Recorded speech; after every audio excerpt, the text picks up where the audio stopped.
আজকের রেসিপি পাকা আমের ক্ষীর ভরা পাটিসাপটা। আর এটা বানানো খুব সহজ আর খেতেও কিন্তু ভীষণই ভালো লাগে।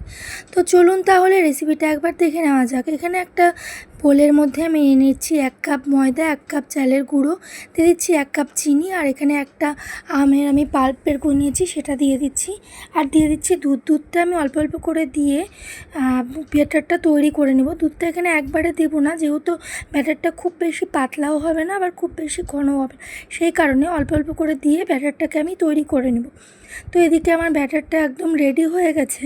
এরপরে একটা প্যানের মধ্যে আমি তেল ব্রাশ করে নিচ্ছি, আর সেই আমের ব্যাটারটা এরপর দিয়ে কিছুক্ষণ উনানের মধ্যে রেখে 2-3 সেকেন্ডের মতো রেখে এরপর আগের থেকে আমি ক্ষীর বানিয়ে রেখেছিলাম, এরপরে যে ক্ষীরটা এর মধ্যে দিয়ে ভালো মতো আস্তে আস্তে করে উল্টে পাল্টে নিলেই তৈরি হয়ে গেল পাকা আমের ক্ষীর ভরা পাটিসাপটা।